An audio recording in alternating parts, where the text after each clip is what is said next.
Hi, I'm Faith Pinot from LA Times Studios in Washington, D.C.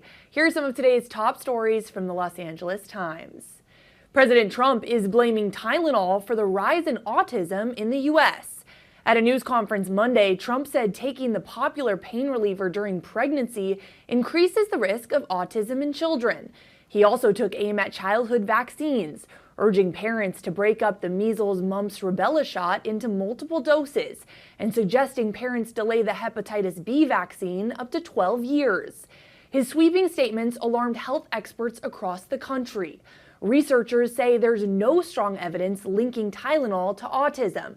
In fact, studies show that untreated fevers during pregnancy can actually increase the risk of birth defects and miscarriage. Appearing alongside Trump, Health Secretary Robert F. Kennedy Jr. said the FDA is working on new warning labels for Tylenol. He also sent a letter to physicians urging them to minimize its use during pregnancy. But doctors say the letter is much more mild and stops far short of Trump's claims. Now, critics from across the health and research world say the administration is cherry-picking science, and they fear his message to pregnant women could have dangerous consequences.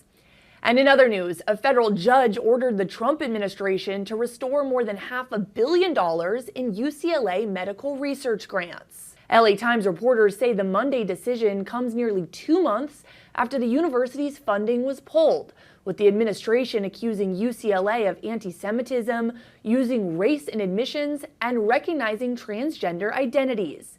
U.S. District Judge Rita Lynn blasted the administration's decision as, quote, unreasoned mass terminations, and said it likely violated federal rules.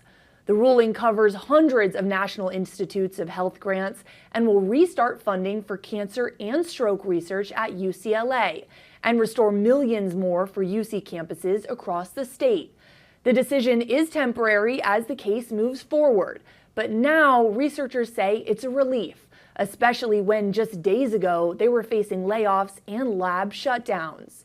For UCLA, it's a huge win, but the Trump administration could still appeal, meaning the fight over research dollars isn't over yet.